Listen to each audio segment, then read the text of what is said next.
Okay, start over. No, I'm just kidding. So I guess tell us what I know you said the kind of the running and the competitive stuff kind of got you interested in the sports field. What kind of changed you from the physical aspect to the more of the coaching, health, and wellness aspect of it? Life, I think, for me, I'm a student at heart, and recognizing that everyone learns a little bit differently. So I have a child who has dyslexia, and so I see kind of how they approach teaching, not not similar to coaching, where you're kind of meeting the individual or the student where they are. And so it's just a natural transition of, taking that passion for sports, health promotion, wellness, and applying it to others. And a lot of times, coaches come with that serving heart where they want to meet people where they're at, help them transition, and recognize that even those skills, we're self-coaching in a way, and we're meeting ourselves where we're at. So it's that same principle. I like that. I actually haven't thought of it in that way, meeting ourselves where we're at. That's actually a very good point. All right. I guess on my end, I've got a few questions, but I'm gonna open it up to the group first and see what kind of questions they have for you. Dive in, group. Suck up all the knowledge.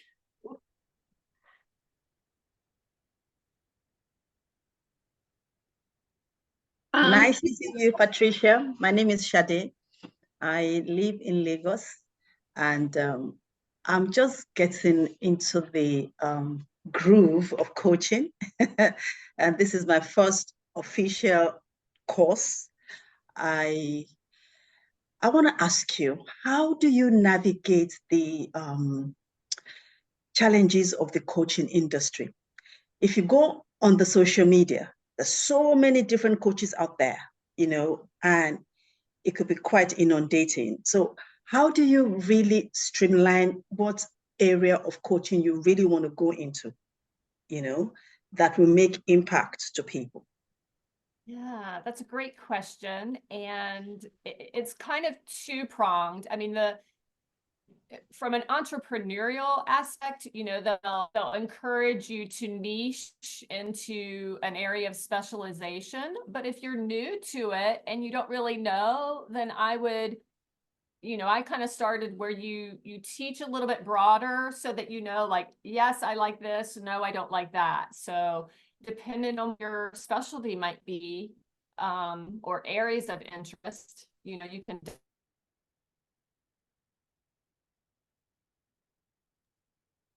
I think we lost you. dive Yeah, into Patricia, a she's broader correct. range initially. Oh, sorry, you Am I froze there glitching? for a bit. Yeah. Yeah. Let me put my hotspot on and Okay. maybe come back. No problem.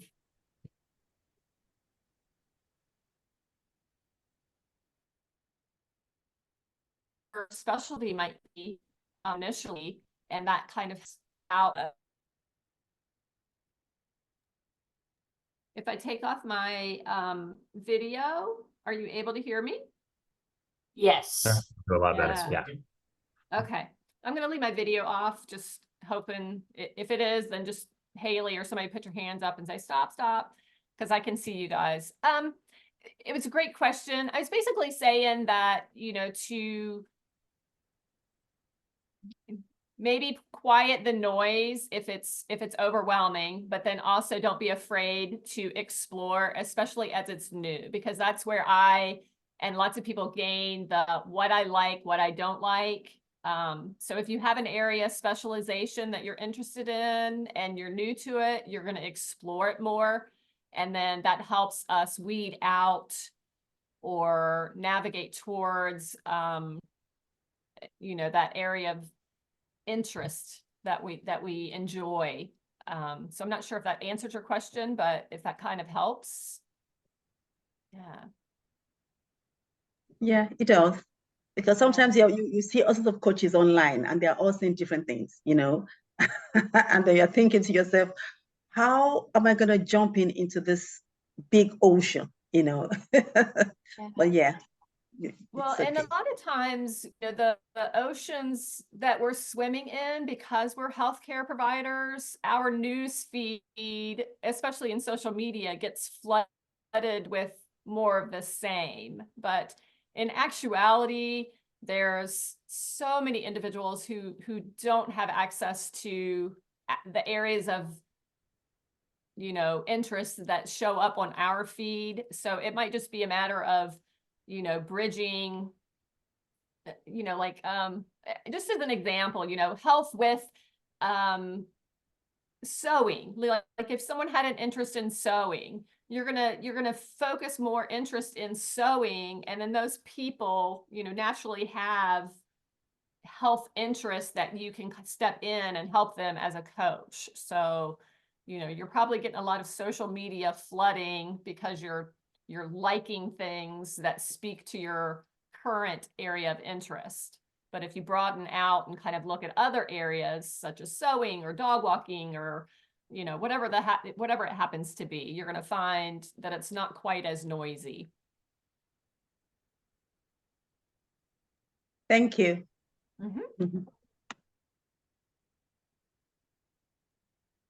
Like dog walking. Put that on my. I have a dog. He's lovely. He doesn't do much walking. He's getting heavier and heavier. So Story of my life. yeah. Charlie, looks like you had the question. Well, I know Nicole had one. I was just going to make sure that we went back to hers unless that answered it. That was all I was going to check on. No, mine's a completely different topic. Okay, there you go.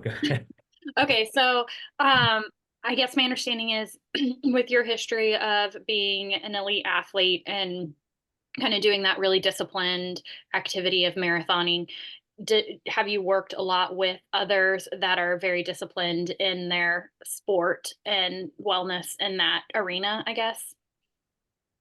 Less so as a coach. So I did not choose to go towards, you know, coaching specifically for, you know, the disciplined athlete population. So mine's more general population. Is that something that you're interested in or background? Not exactly. I was just very curious how coaching works with a very disciplined person. Like, how do you still find a way to be useful to that client when they tend to be so disciplined already? If that's kind of, because you will get people, I know even Margaret was talking about doing like executive coaching, which those are high performers. So like, you know, we've talked a lot about wellness and like baby steps, and a lot of these, you know, when you're talking about, you know, maybe somebody who just got a diagnosis for a disease that maybe is, you know, somewhat because of bad healthy lifestyles, that they don't really quite have that concept of this is what healthy lifestyle looks like. But then when you go to the extreme other end of that spectrum and you have somebody who I definitely think can benefit from coaching in a way, but like, how does that look so different when, and like have some legitimacy for somebody who is so incredibly disciplined for things like marathoning and that, like that type of community or type of person, yes. Yeah. And if I get glitchy, I'll turn my video off again. So just, yeah, glitching again. Can you hear me? Okay. Wave at me if I, I apologize.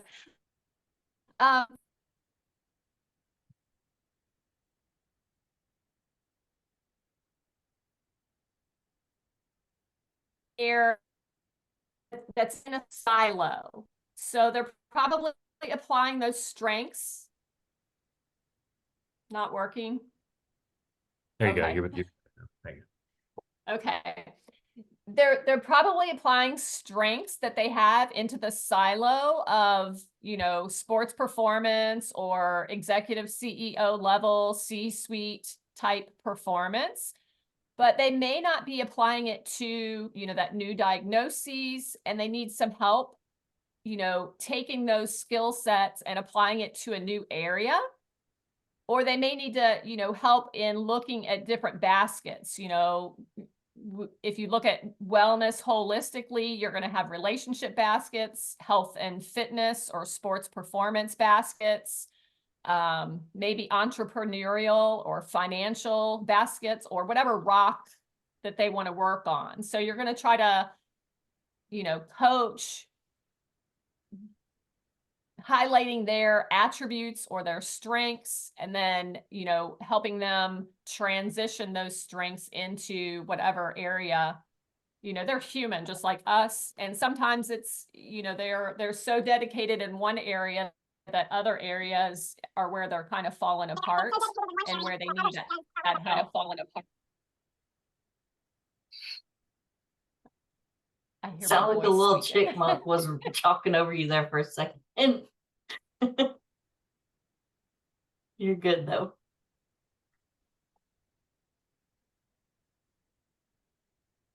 All right. How does that sound, Nicole? Yeah, that makes sense. I mean, I think my understanding of some elite athletes is that you're right, they do neglect other areas of their overall wellness because they're so rigid and focused on that athletic performance, whatever that might be. And so there are areas of weakness in which there's room to work. And that makes sense that you would just start working on the areas that need work, not just, but yeah. So I guess that kind of answered my question in the sense that I'm thinking about like just the whole person. There's always room for something to be worked on. Yeah, sometimes they're going to rise, no, times, sometimes they're looking for that edge within that silo that they're already doing really well. And that's when you can, you know, take them beyond, you know, eat your green vegetable kind of level, hydrate kind of stuff. And it's really getting specific to that silo as well, which a lot of coaches do, you know, travel down that road as well, where they're helping them with ultimate sports performance. Maybe they're a physique athlete, or, you know, getting ready for a stage or an event, and there's coaching around that silo as well as broadening it out. So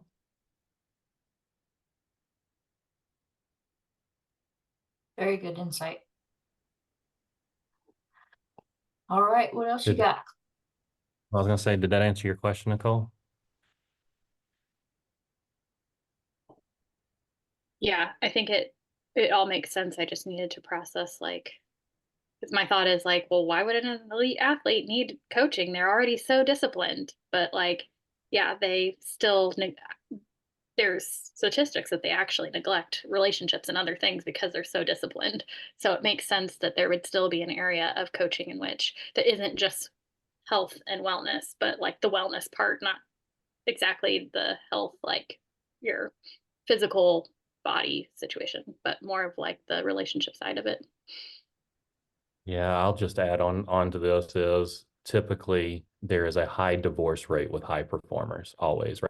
You look at physicians, you look at athletes, you look at anybody that's a high performer, you look at executives, suicide rates are higher. So obviously they're neglecting something. They might be a high performer, but like you said, the research shows and ultimately, one of the bigger things that people never think about with high performers is the suicide rate and the mental health side of things that come along with high performing. And even whenever you have that first failure or that first perception of failure, maybe is a better way to say it, and then they have to handle that, it's very tough.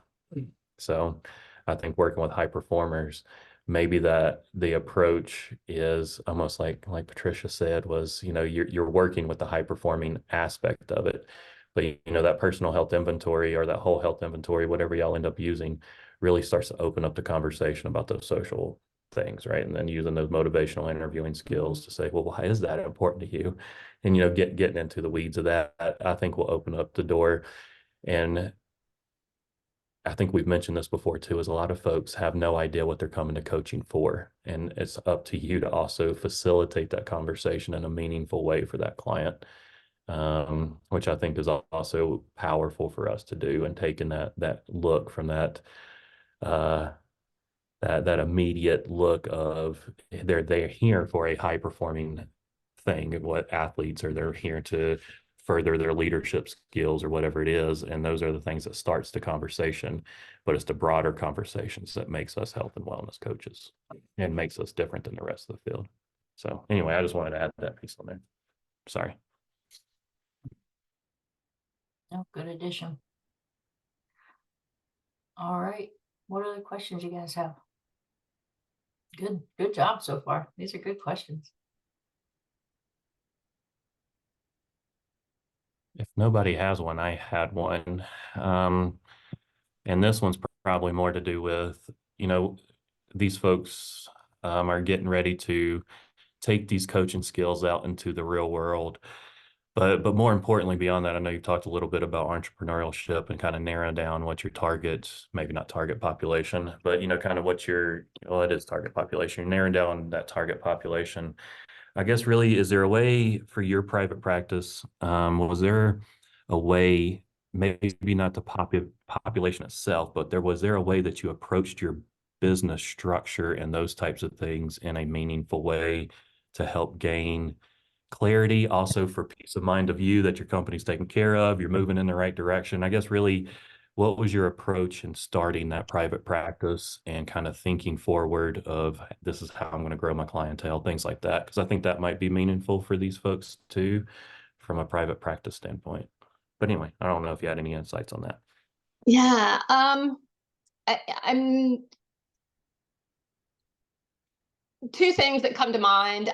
First is the niche itself for the selection. I'm not sure that there's necessarily a more meaningful way other than I feel, like a lot of times, you'll start broader and then you just kind of naturally narrow, not necessarily out of necessity, but you're trying to streamline processes. So when you serve everyone, it's like you learn to be conscientious with your resources, some of which is time, energy, money, connections that you have. So don't, your network of individuals and stuff. So you need to weigh those types of decisions, along with your own personal interests. The other thing just with entrepreneurial is that you're layering in the business aspect, which is separate from coaching. So, it's a different beast or a different, hierarchy of things that you need to consider that you didn't know that you needed to know. I do a lot of stuff online, which is great since, we have Zoom and we can meet with individuals across the pond and all the different time zones and stuff. But being able to use that technology and be able to set it up or have resources to have individuals help set it up, looking at aspects of, banking or scope of practice or, legalities and things like that. So it's multi-layered. So I don't know that there's an answer that's coming to me that helps out, but those are things that, top of mind hit me with that question. No, that's a good point. The things that you don't know getting into business. And I know like Margaret starting her business, one thing that I mentioned to her as she was setting it up was, well, you got to trademark your name, because if you don't trademark it, then somebody legally could take your name and there's nothing you can do about it. And then she was like, well, man, there goes something else I got to worry about, right? It's all the little nuances as you go through it. And those pieces are always tough. So, and then you don't know what you don't know until either somebody tells you or you're hit in the face with it. Yeah. And at the same time, don't be scared to just go ahead and, go down the avenue. Same thing that we tell our clients, what can I learn from the experience, the highs and the lows? If there happens to be a low, what learning can I have? If someone trademarked my name and I can't use it, what's my plan B, C, D, E? And just know that we get knocked down 7 times and we get up the 8th time. So it's about resilience, grit, which I know that you've probably had lots of lessons on that resilience and grit. And it's the same thing with business as it is with coaching. So yeah.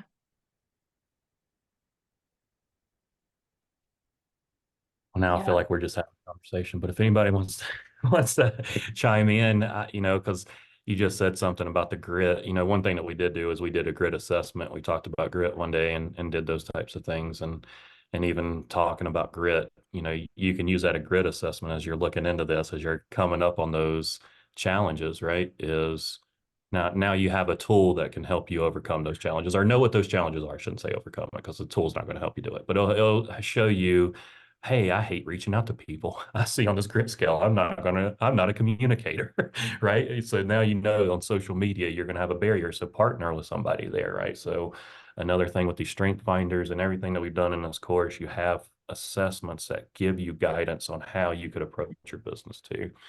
And again, we have no idea what you're going to do with your business. And we could probably go over nuances of different things, but a lot of it we probably don't even know. And we've started businesses in the past.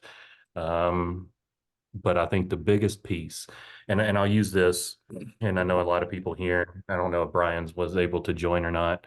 But you know, there's a lot of military resources out there for veterans who are starting businesses, and there's a lot of resources out there for women. Because I think Brian was the only other male participant we had, but women-owned businesses. Like if you get a certificate as a woman-owned business, and I would highly recommend that you do if you become your own business, there's all kinds of benefits. There's resources out there for you, and they will help you get all those things set up.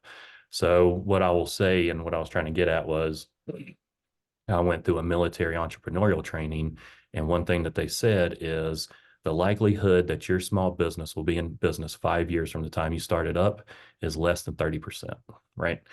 But then you start adding the people who follow through and take one step in front of the other is really all that they have to do. And the grit and resilience is really all about it. Much like she was just saying, if a name pops up and you can't have that name, right, you just change names, right? You keep going. If your logo are the colors that you don't want, but it was the cheapest logo and the only thing you can afford, you move forward, right? And you keep doing those types of things as you move forward, and you learn, take notes of it, right?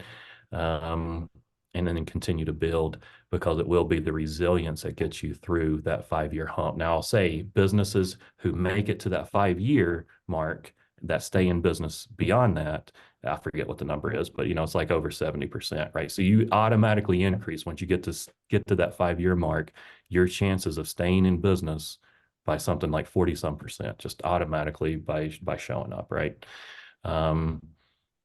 So again, you got to make it to that 5-year mark, and that's the resilience and the grit. It's whenever something falls apart, it's the ebbs and flows of a private practice of you're sitting here and you hadn't had a new client come in the past month and a half.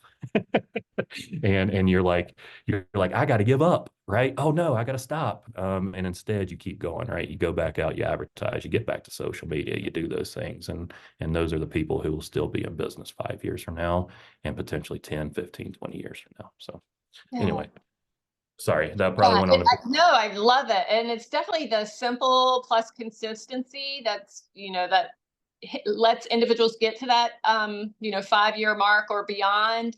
And also the self regulation, that's going to be key, so that if you can, learn to self regulate, know when you're optimal. Todd or Charlie had mentioned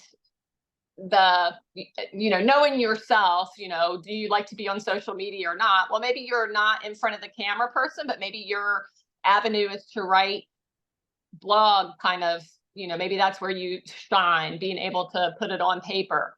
So knowing yourself and then being able to self-regulate is going to be key for any entrepreneurial, even coaching, being able to, when you're discussing something heavy, and to be able to be like, ooh, I feel something coming up for me in this scenario. How am I going to get myself through it? So, yeah. And I'll add on that, the way you can get through it is the people that are in this course and the people on this call right now, right? I will say, in my opinion, the coaching field is probably some of the most helping field, but helping each other. I mean, not just helping their clients, but helping one another and then wanting to work with each other. And I'll say, if you run across somebody who doesn't want to help you out and they're not willing to talk about business ideas and things like that, they're probably not the best person to be talking to. Because in my experience, y'all know I'm a social worker. I've been in executive leadership positions. I've done different things.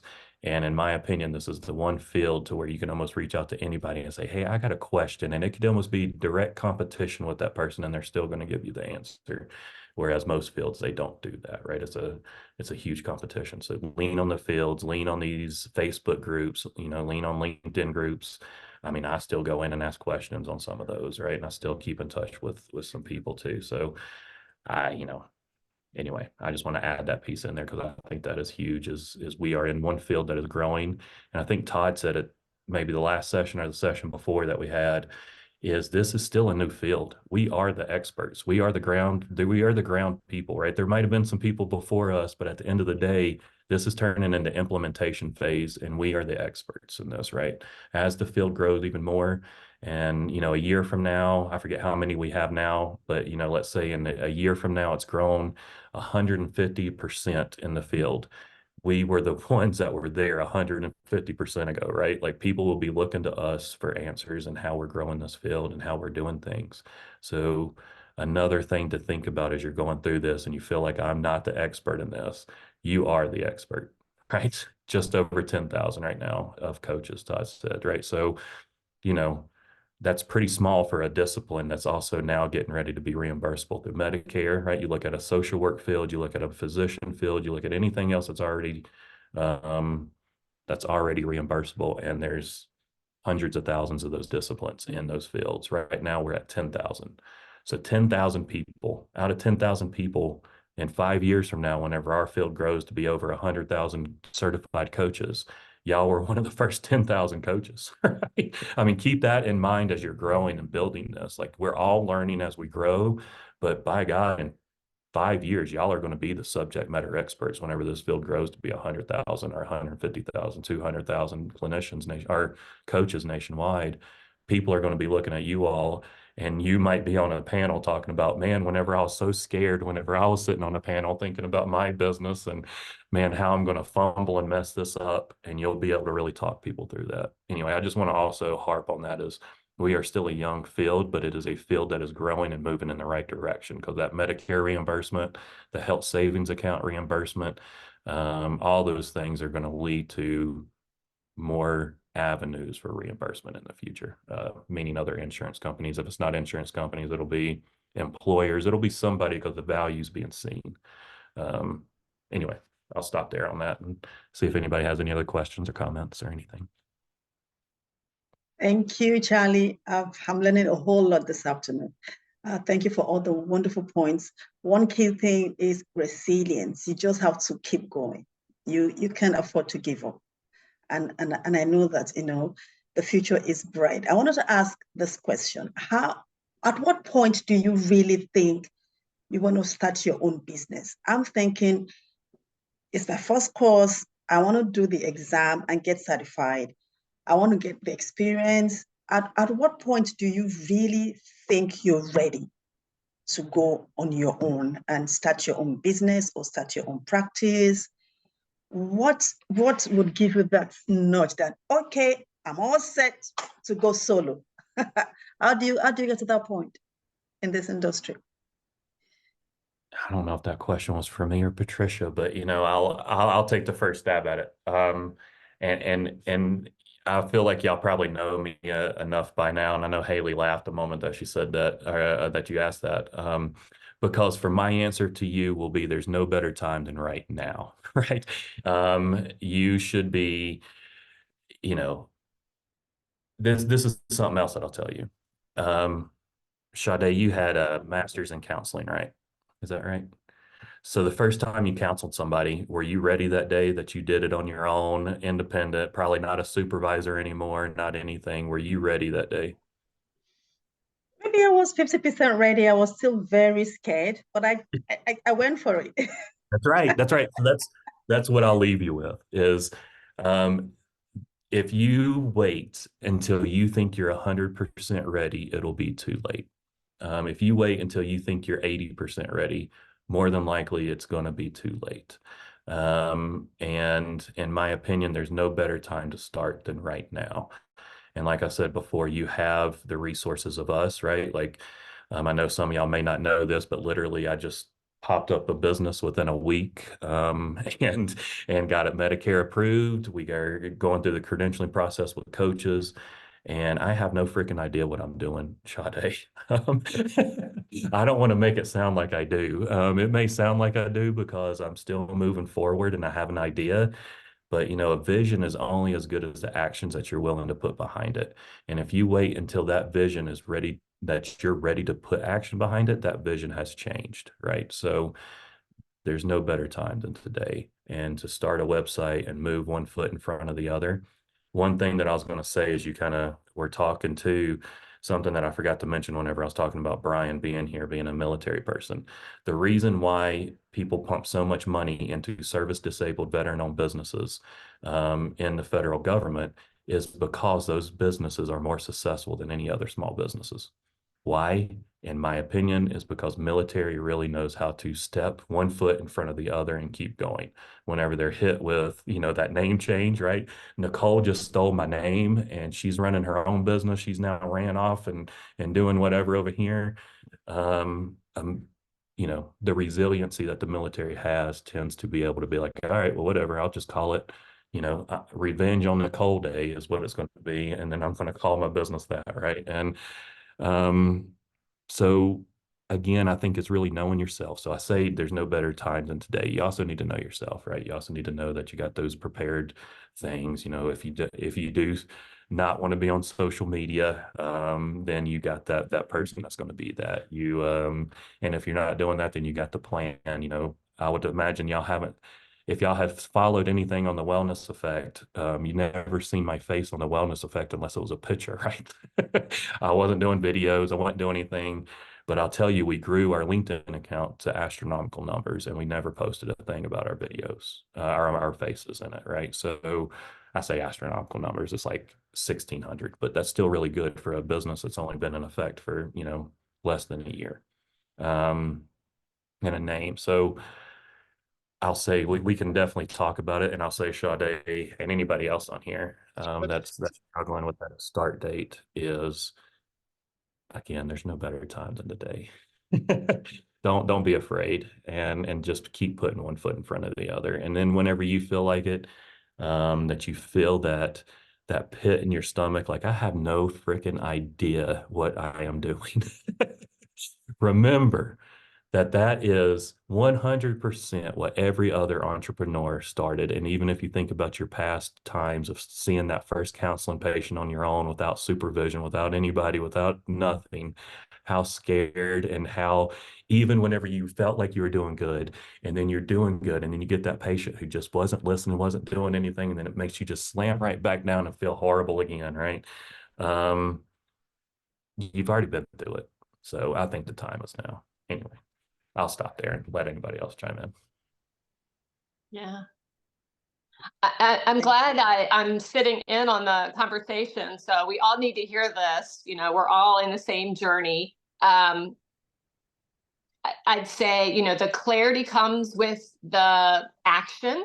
So, take today's action and then tomorrow, take tomorrow's action. And that goes back to that consistency. So your vision is going to expand, so if you have a small desire to go out on your own, and do your entrepreneurial pursuit, then take the action. Just, what's today's action step?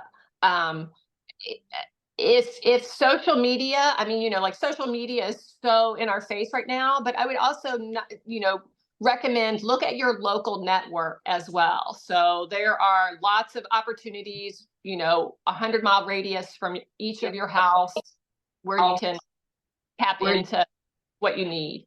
And then kind of like a story that goes with, the journey. Story that goes with, Am I reverberating? Can you guys hear me?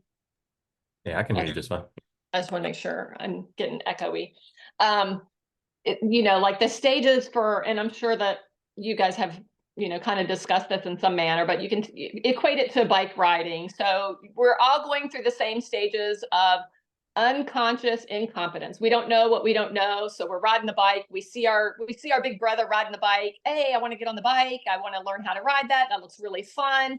But when you get on it, you don't know what the heck you're doing getting on the bike. And then you kind of transition into the conscious incompetence, conscious incompetence stage, where it's like, you know, I kind of pedal, I got to shift my weight, you know, but if I, you know, as soon as I don't think about it, I'm falling and skinning my knees. So it's the same thing with our business. And then we get into conscious competence where we're, hey, mom, look at me, I can ride. And she's like, great, great. But as soon as we take our attention off of it, then we're, you know, wobbly on our bike, or wobbly in our business, or wobbly in our coaching skills. So, you know, we've learned a lot. We know how to apply our new coaching skills, but we got to think about it. And then we become master coaches when we become unconsciously competent. We no longer have to think about it, and it just comes second nature to us. And it's, you know, the basketball player who's doing it, the business owner, CEO, who's just doing it innately. And then they have to kind of come back and think, how am I going to teach the next generation this skill set? So, you know, you're going to go through that same skill, that same transition, and you're going to cycle through it. So just clarity comes with action. So, yeah. Stages of change. I heard out of that. Yeah, I think all this business talk, I have the exact same feelings of like very overwhelmed, but I think going back to thinking about what it takes to have a growth mindset, I just have to keep reminding myself, I can learn anything. I can learn the next step. I can learn it. You just always have to have that growth mindset of like, we can do the next thing. And if we don't know how to do it, we just figure it out. We learn it. And as Charlie pointed out, rely on your network, because especially when you're sitting in your four walls at home and you're looking at a screen, it's easy to get sucked into whatever that mindset is that, you know, the isolation brings. So make sure that you're tapping into a network that's supportive, which is often other coaches, other coaching growth networks. Yeah, and I'll add to that is if you're planning on starting a private practice on your own, you know, your own clientele, you are on an island, you know, and if you're not intentionally doing some type of social networking, or maybe not social networking, just colleague networking, I won't say you'll go crazy, because that's probably pretty definitive, but you know, if you don't have interaction and you're on your own, and you have those issues and you need to talk to a colleague, even if it's just talking to a colleague. I have my door open, so I don't want to talk about it, but you know, even if it's about the bad things that go on, the things that are in the back of your head that you're talking bad things about clients about, or other coworkers, or, well, I guess if you're independent, but you know, all those things in the back of your head that you get to do, the water cooler moments at the work that you don't get to do in a virtual world. And especially if you're in private practice, you have to find ways to make those water cooler moments. Like, man, I had this one client and you won't believe what this SOB was talking about, right? Even though in the moment you weren't judgmental, right? But afterwards, right, whenever you're talking about it, you can definitely say, or you can be like, this one person came in and they had a goal that they were going to lose 40 pounds in a month, right? They wanted to fit into this wedding dress. Can you believe that? Right? Like, you know, things like that, and be able to talk through those types of water cooler moments. I would say set those up with intention, right?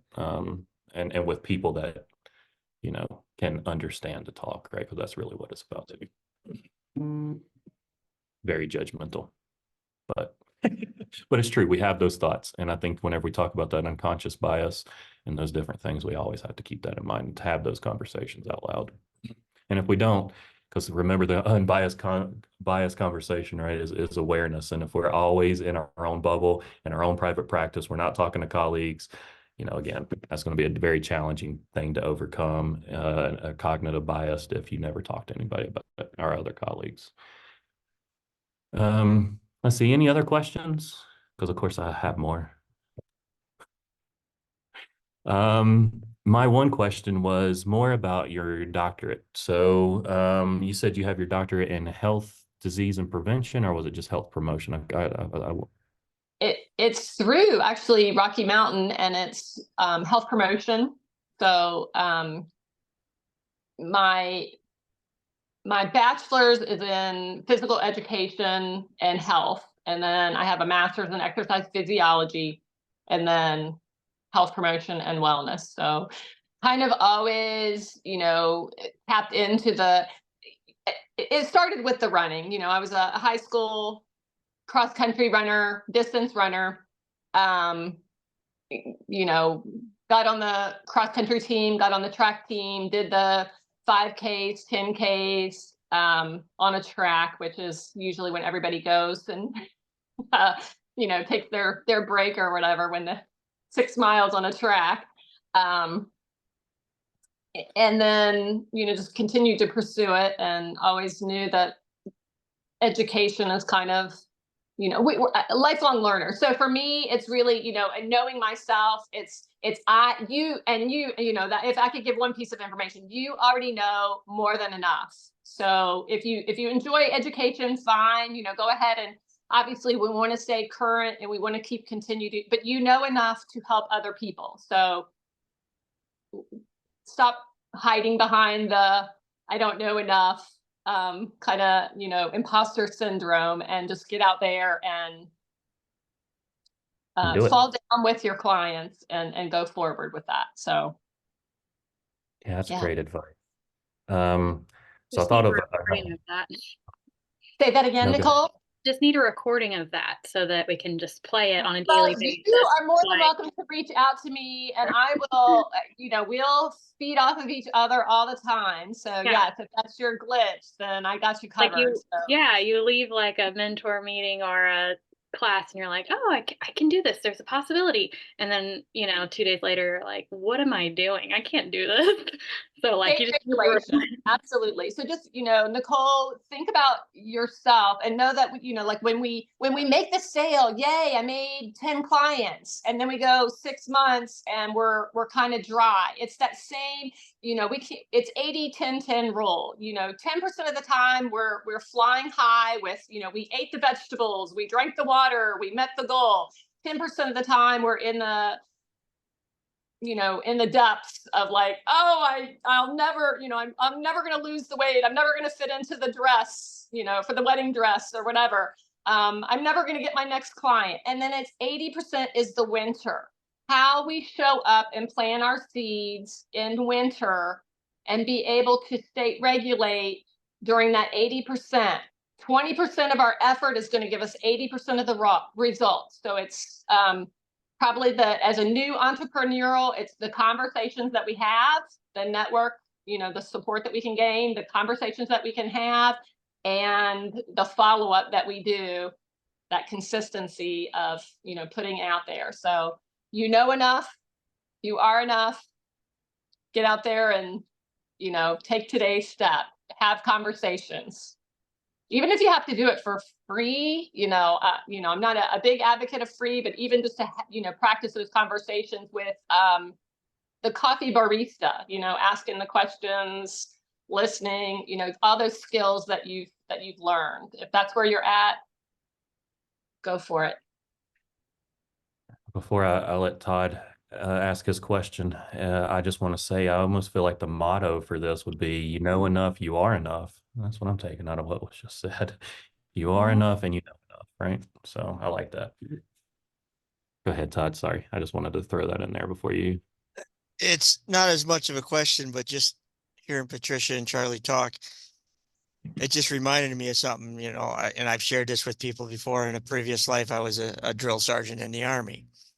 And one of the most pressure-filled events during basic training is what we call basic rifle marksmanship. That's when you take everybody out to the range and they got to qualify. Well, they put a lot of pressure on the drill sergeants to make sure people qualify, because you can't graduate if you don't.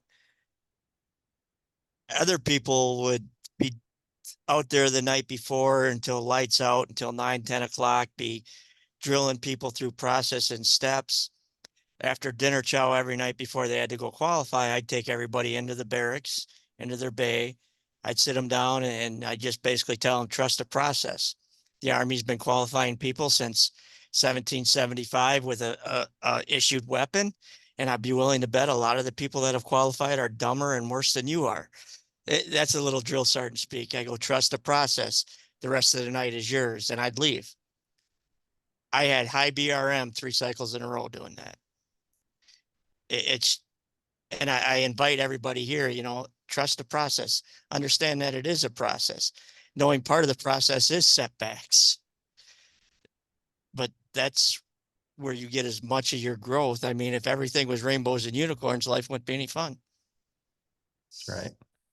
That's a great point. And then I also like what you put in the chat too, right? No plan survives the first contact, right? Be prepared to pivot. You know, get out there. You're going to pivot in your business, and put the faith in people like Todd did, right? Give them the confidence, right? You all have the confidence. You got the training. You got everything that's there. And then on top of that, know that you are going to have to pivot while you do it. And you got the resiliency to even survive that as well. You got the skill set, everything. That's a great analogy.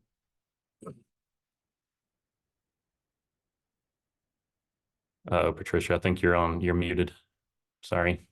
No, I was gonna say, thank you, Todd, because that speaks to your, experience as a drill sergeant, that you're bringing in that expertise level, and that you kind of know to empower your clients, your, students, or, whatever that happens to be, but to be able to release and be like, I've done my part, and now it's up to them to just, follow that process. So I love that reminder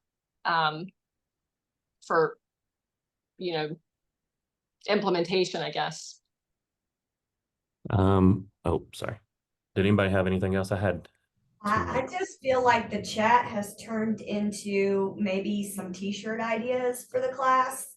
That's right. Trust the Some process. quotes for the class that has turned into that motivational, we maybe all need some branded t-shirts with like, trust the process. I like it. We'll go ahead and No start plan adding that. survives first contact. Be prepared to pivot. Those would be such fun shirts. Okay, that's my We'll add that to our budgeting for the That's next right. class. idea. I will say this is probably not a pep talk question, and probably more because another thing that I was asking or trying to get at earlier was, how do you avoid, in particular, working with high functioning athletes in a coaching mindset? How do you avoid not giving advice and things like that, knowing that you're kind of an expert, or not an expert, but you know the field? I don't know if you are an expert in running, or if you're in that realm, but you know the field, right? You ran in it, you've competed in it, you've done all those types of things. How do you avoid not giving that advice? And the reason why I'm asking is, we showed one video that really talked about a coach who got a cease and desist for providing nutritional counseling, because that almost goes hand in hand what people think of when they think of health coaching. But I also got me and a colleague in a program that I used to teach for in California sent me another one that was actually a leadership person. Now, this person didn't get a cease and desist, but they are getting sued. They were doing executive coaching and provided our leadership advice to go implement into their organization. Who knows how that advice was really given, but it was a coach.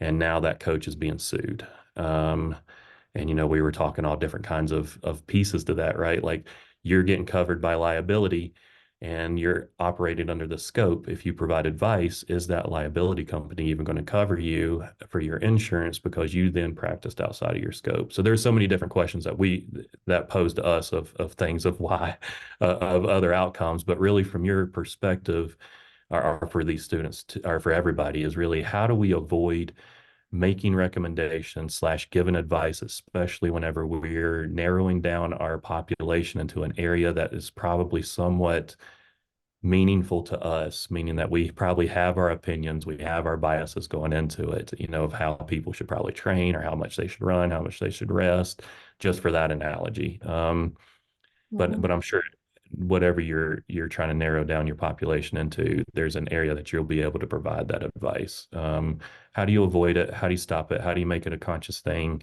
in your practice and working with runners and things like that? But I think that could be another good conversation of how we can avoid those types of things. Yeah.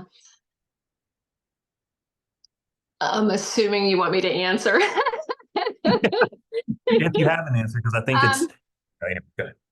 No, I was gonna say, especially if it's an area that you have expertise and passion about, that's when it's the hardest. So a lot of times it's reminding yourself that, you know, it's easier to coach Greek. You know, I don't know anything about Greek, but I can ask a lot of questions and I can find out what the motivating factors are for this individual for this area. But when it becomes something that we are person, like I know best, if you hear yourself, you know, having that internal conversation in your head while your clients, you know, given ideas, then it's probably a point where you can kind of check yourself.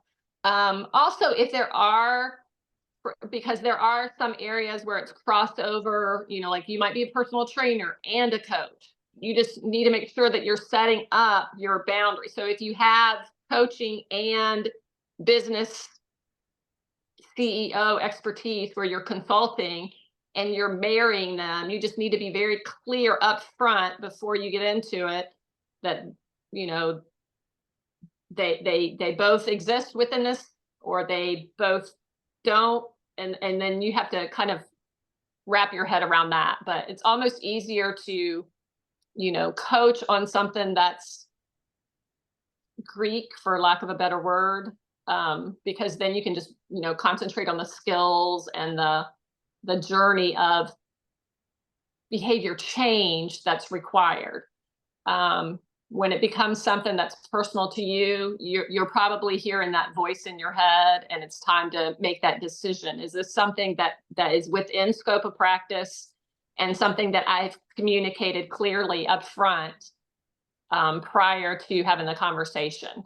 And a lot of times, you know, like, and I'm sure that each of you have your own area of expertise. I think someone had said that they have a counseling background, or I did have an individual who he did reconnaissance. I'm not real sure, but he was in military, and his scope was, you know, transitioning from I set out, I tell people exactly what to do, when to do it, how to do it, etc., because lives are at stake. And he had to kind of switch that off and go to a coach approach, a client centered.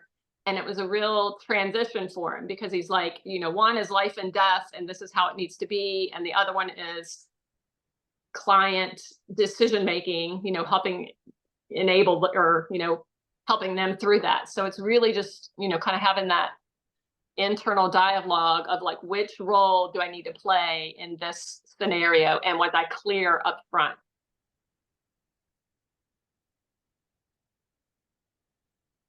I like that part of being clear up front, right? I know we talk about that dual relationship, or not dual relationship, well, that is one piece of it, but you know, those dual certificates that you may have. But even if you don't have a dual certificate, it might be that mindset, right? It's I'm an expert in this. I know this. I've built this, or I've done this, or I've suffered in this way, and that makes me an oh, again, I hate using the word expert, but you know, just because you're practicing in that and that's your niche and that's what you think, a lot of times whenever you hear that that piece creeping in the back of your head, I'm the expert, or you're hearing it be like, oh, I know they could easily implement this if they implemented this and this in their life right now, or their business, or their personal training, or whatever it is. And then that's the moment that you step outside your scope, and ultimately, you know, some of the conversations that I was having with this other colleague was, you know, again, more of the liability of it. Like, what's the future ramifications for coaching? Because another thing that I'm also want to say is that will only get worse as the field grows. Meaning that if you hold the title coach and you put that in your title, people are going to start honing in on that more. I think I told y'all this whenever we showed the nutritional video, is the nutritionist was the one who told on the coach, right? Not saying that the coach was in the right or wrong, but she was doing nutritional counseling. Well, she was in the wrong. She was doing nutritional counseling, but she was doing nutritional counseling under a coaching certificate. So the dietitians was like, hey, you're messing in our field. So they're the ones who sent the cease and desist letter, right? So I say that to say, as the field grows and we put more parameters around the title coach and who can hold that title, which I think will end up happening in the future, the more likely that you'll see those types of conflicts being emerged, and more cease and desist letters coming out, more lawsuits from patients. What we're gathering from this one patient was basically they told them that you could implement something like this, right? A scenario, and then they went back to their business and implemented it, and then they were fired the next day. So now she filed a lawsuit against that person. Now, granted, I don't know how did they use illicit, provide illicit, did they do the right things and all that type of stuff. We know nothing about the interaction, but I always want to put that out there because I always think that's tough, especially in the same breath that we say we want to narrow down to a topic and a population. Most of the time we're somewhat emotionally connected to that. And as we learned with unconscious bias, it's emotions that tend to make us make those unconscious decisions that sometimes may or may not be good, right? Based on the client and the perspective of that and a health coaching perspective. So what I kind of heard from Patricia was, being awareness, put boundaries around it, right? And then continuously make it a process, right? Continuously kind of bring it back to the forefront and think about it. And if you do those things, more than likely, hopefully you won't catch yourself in those moments. And if you do, then you can know that you at least did everything in your power to prevent that moment. So if you are getting sued or you are getting stopped or, whatever it is, you can literally go in there with your head held high, knowing that you did the right thing. And the only reason I say that is because it's kind of fresh too with that other thing and us not knowing a lot about it. But I do think some things like that can end up, hurting a career. Talk about those gremlins. If you get slapped with a cease and desist and you thought you were doing the right thing the whole time, you're immediately going to be second guessing your entire business strategy, whether you're a coach, all those things. So just to prevent it, create those boundaries, bring awareness and continuously think about it and bring it to the forefront. Thanks, and Margaret, go ahead. No. Okay, I was just going to share a personal experience back here in my counseling journey. We have a local counseling group in the church. And then in the last 2 years, we've been having issues with drug addictions amongst the young ones. And each time they bring those kind of clients, one thing I always set aside is I'm not an expert. I don't know how to treat drug addiction. I don't know how to counsel you on drug addiction. So it's okay not to know for me. So I would escalate and look for the experts and say, okay, you need to see maybe a therapist or a psychiatrist or somebody that could really, really help you. What you need is not general counseling. Your son or your partner is into drug addiction. So that led me to go into studying and trying to get into the mental health space. So let me even study and find out how I can help these people. And this is where, it's led me to wellness, health, and all of that. So it's okay not to know, and then you want to know, but don't assume that you know and then get into trouble. Because if you give all of those advice or counsel, and then it goes the other way, you could get into trouble. Right. Yeah. No, yeah, I know. I say another piece to that you're saying is know the law, right? I know another thing whenever we showed that video of the nutrition debacle is a lot of times the laws are different in different states, right? You might be working under a national certificate right now, but once you step foot into any state, you then fall into jurisdictions within those states and other things like that too. So you have to know those different pieces too. And if you don't know, don't assume you know, and don't assume it's right. Don't assume it's right. Anyway, thank you for that. That's great insight too, Sade. That's well, let's see. Any other questions? I did want to go back to Margaret's comment, the social / healthcare inflation. Sorry, we got a Amber Alert popping up.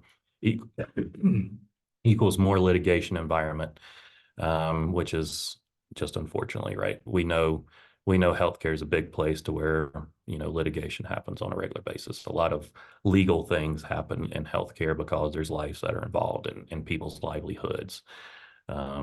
So yeah, know the law for sure. Also remember when we talked about it was inappropriate to refer someone to another professional. Talk about it when it is appropriate to refer someone to another professional.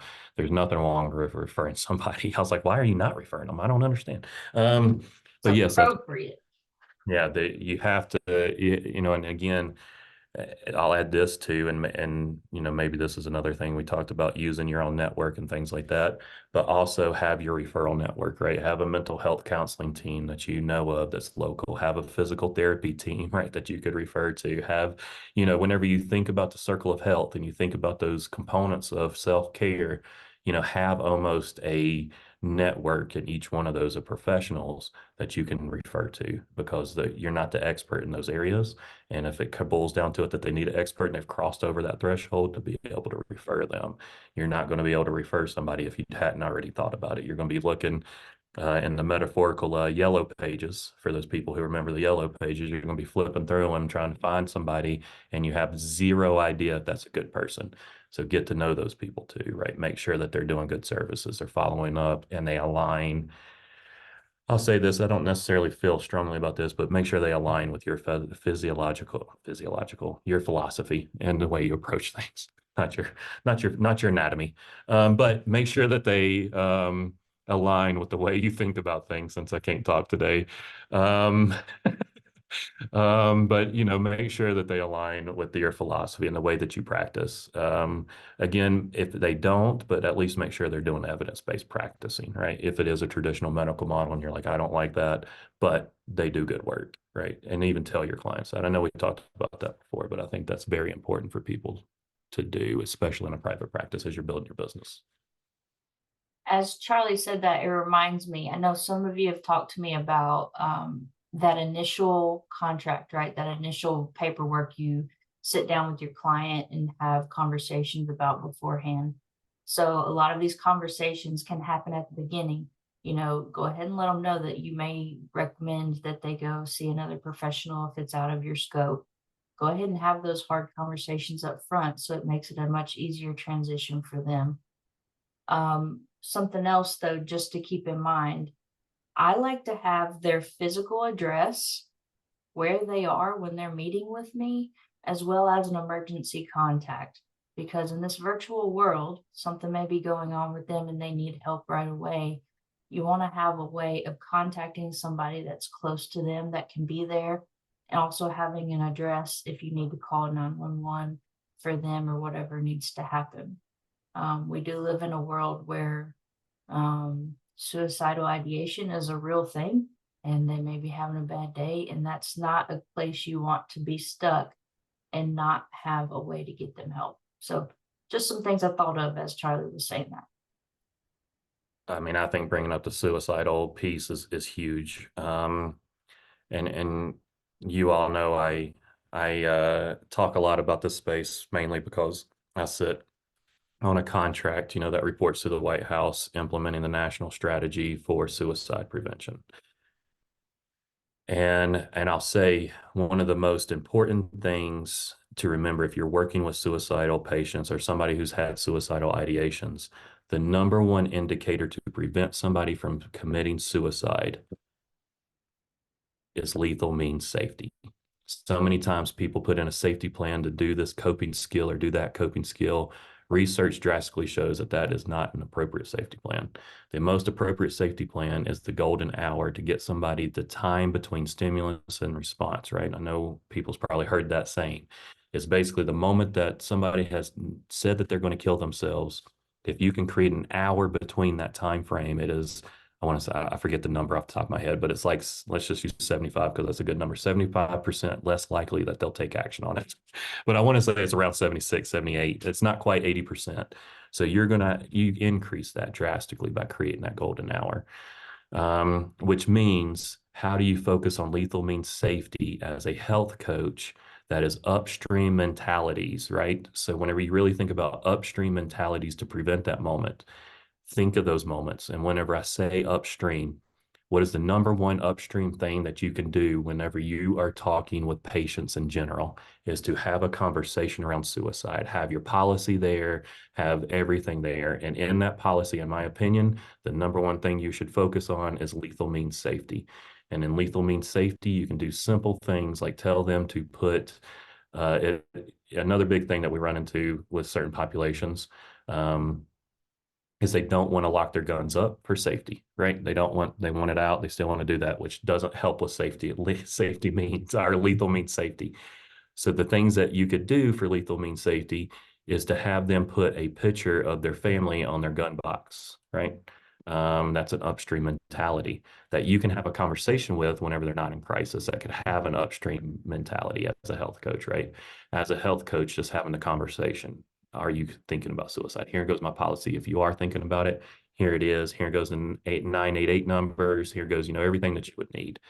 Having those conversations is the upstream mentality that we should have as health coaches in suicide prevention. And it should be a normal part of our intake conversations and potentially a part of your ongoing conversations, right? Just to be able to ask and then leave it alone, right? If you ask and you say, hey, have you had any thoughts of suicide? If they say no, you can move on. Say, okay, well, good. Well, now we're going to talk about coaching. You want to take a mindful moment before you jump into coaching, right? Or whatever, right? However you want to integrate it, but having the conversations part of upstream, doing those types of things are upstream, but also creating resources around where the person is also another upstream mentality, right? And they have that documented somewhere. And you can even talk to them on a regular basis because that's even just coaching in general, right? Just a coaching skill that we talk about their resources, their social connections, their strengths. Like those are upstream mentalities too, but they're not upstream mentalities if we're not talking about it in relation to suicide prevention. So, because they're not going to be thinking that that coping skill that they learned is a strength to get them over that if we did not tell them that that might be a strength that could get them over that moment, right? Or they don't understand the connection between those. And those are the upstream mentalities. That fits into the scope of practice, right? Because we're not trying to provide intervention. We're not trying to do any of those things. We're just facilitating a conversation around suicide prevention. But what was I also going to say about that was the getting their address and those types of things the day that you have a virtual visit with them is a must. In the VA system, it's required. If you don't do it, you would get in a lot of trouble. And in my opinion, they lead the nation in suicide prevention because they have the resources to do it. But that's one of the reasons why is they have those conversations, they do those types of things, and definitely getting the address because they think about it in every interaction they have with somebody. It's on the forefront of every person. So again, getting that, making sure that whenever you have that phone call before you even start, right, we're like, hey, Patricia, where are you located right now? What's the number of the closest person that could get to you, right? And just have it as a normal part of the conversation and not something that's like, because this is what I see a lot of clinicians do, not coaches, is they'll be like, okay, I got to do this suicide prevention screening. I got to get your address and I got to do this. And, they're not making it a normal part of the conversation, right? Because that is not a normal part of a conversation whenever you're rolling your eyes or, even your body language. You're just like, oh, okay, I got to do this. I'm going to ask these same 5 questions. Okay, right. And, again, I'll just say make it part of the conversation as an upstream mentality. And I'll stop talking about that but I think that's important.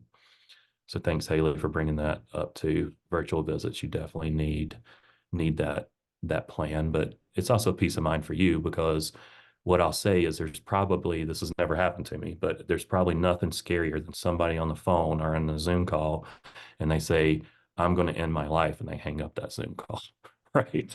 Like, like, what are you going to do, right? Like, and if you did not have an address or a plan or anything, you're going to feel very, very bad. So, prevent that for yourselves. Back to, I think, Patricia's original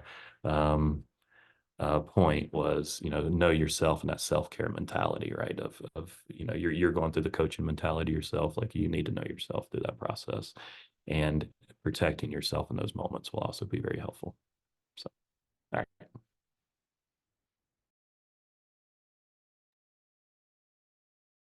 Jennifer just stuck a question in the comment. Do you have any resources around upstream planning or contract examples around suicidal and or lethal means disclosures? Yeah, I could definitely get some examples to you. But I'd also say the resources is probably going to be unique to your practice as well, because, again, we talked about high functioning people. If you're working with high functioning people, the suicide rate is going to be high. If you're working with, I think we talked about this one day too, whenever you're working with minorities and then you add minority statuses on top of minority statuses, right? The suicide rate gets extremely high whenever you do that. And I'll just use an example. If you take a African-American woman who is also LGBTQ population or identifies in that population, that's 3 minority statuses right there. And the more that you add those up, the suicide risk increases drastically every single time. So I say that you can't, but knowing that also helps you. That's an upstream mentality of just knowing that is also an upstream mentality. But so I would say get to know your population, much like we've talked about, get to know your population, get to know their stressors, but get to know the data behind it sometimes too, right? Because, a lot of times people have no idea really who is the target population that commits to suicide the most. And in reality, it is men aged 55 and older. And most of the time we forget about that too. And that's the highest rate. So if you're working with a man that is 55 years and older and they're getting ready to have their kid leave their home and, anything else that's going on, all those different transitions, is the reason why. I could probably go on a big tangent on why, but, there's several reasons, and that's a high risk factor, literally the number one risk factor whenever you start looking at those things. And another thing is whenever we really start talking about suicide prevention, it's really identifying those risk factors, right? But then also increasing those protective factors. So also think of it that way whenever you think of building those resources, is we're trying to reduce those risk factors if we can. Some of them we can't, like I just mentioned, you can't change somebody from being, an African-American female and identifying an LGBTQ. That's out of your control. But what you could control is potentially, the boundaries that you set on a document between you and that client, right? And those types of things. Those are the things that you can control and have those upstream measures identified. Okay. Sorry, Patricia, I know you're probably on limited time and I think we've gone over, but does anybody have any other questions for Patricia? Any other comments?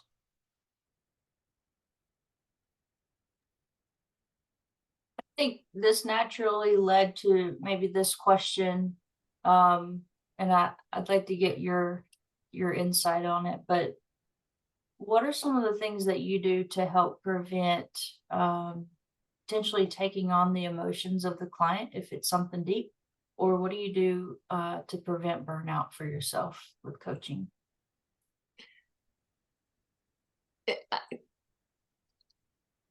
As I frame connection ports for yourself first, so as you're building your business coaching practice, whatever it happens to be, look at your connection ports. So, and it's not necessarily the to-do list or, like I have to exercise, I have to do this or whatever, but it's the things that truly bring you joy, and schedule that in as a top priority. So you need to kind of, again, it goes back to knowing yourself, knowing what brings you joy. And schedule those in, daily, weekly, monthly, whatever that happens to be. So that's one thing. And then it's really kind of the framework of setting up not only that 30 minutes or 60 minutes or whatever that you're doing with the client, even the 5 minutes before, 5 minutes after, it's the other 23 hours or the release in between clients if you have them stacked. So being able to think about what measures you need to do. So you may frame it as, a heavier coaching day and then an administrative day, because it may be harder to task shift, within a business type setting. So if you're doing a lot of coaching, you might have Tuesdays as your coaching day and then Wednesday as your social connection day or something like that. So it's things like that you're thinking of, but I'd say going back to connection ports for you as an individual, and that goes back to what's your VIA, what's your strengths, what brings you joy, and tapping into that and scheduling it out, knowing that that's part of the process.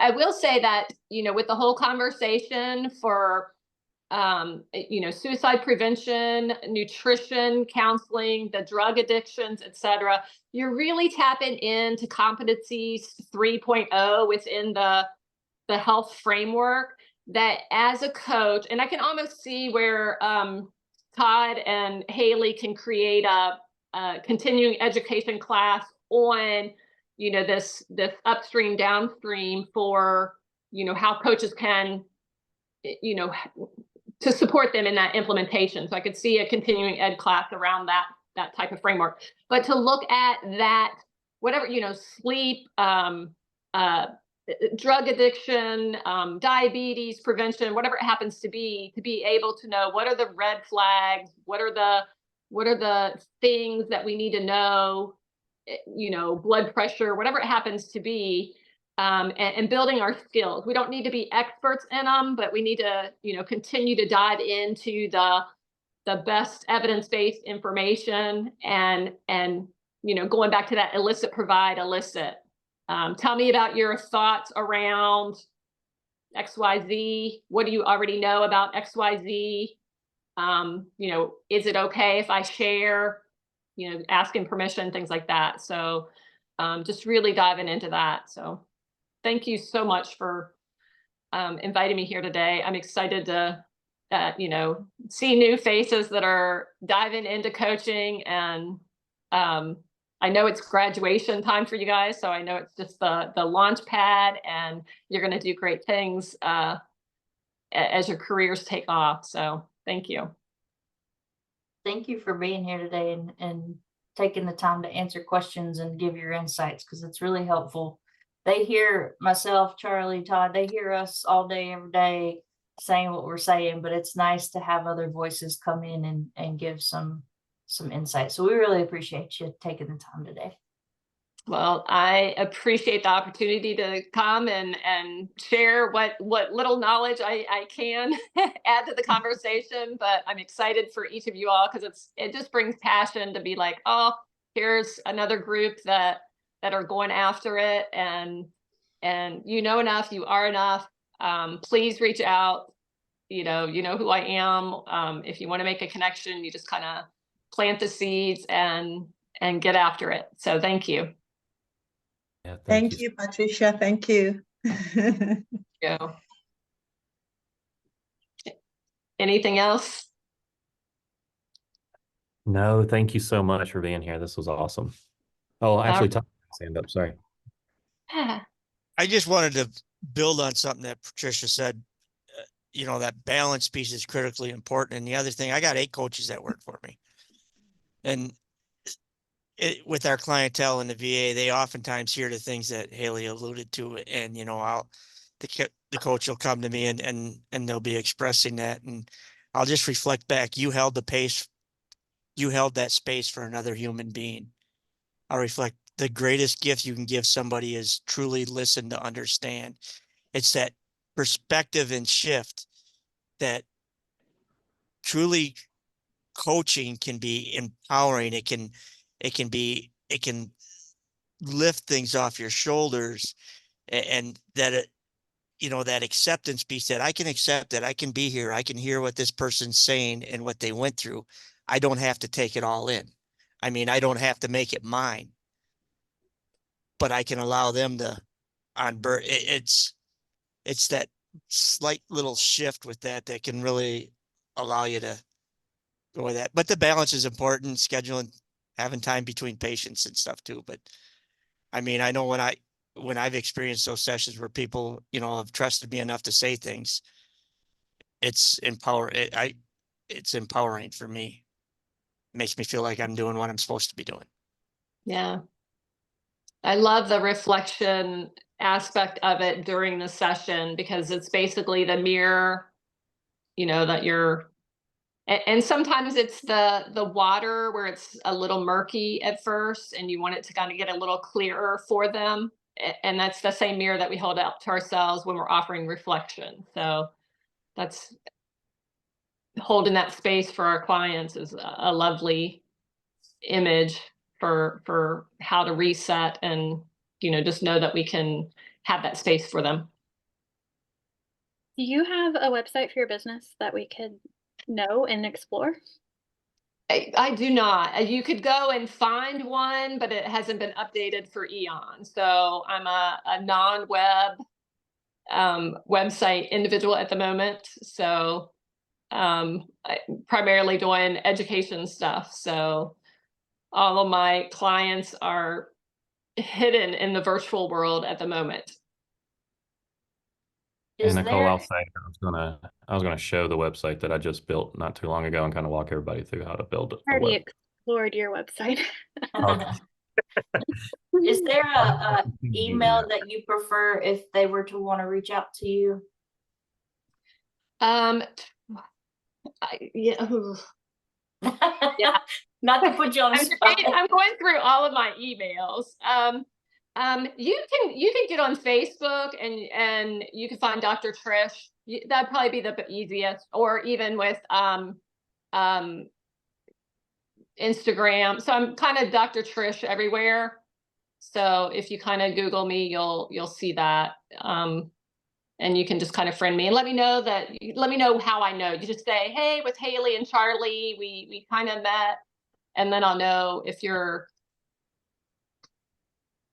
that you're legit.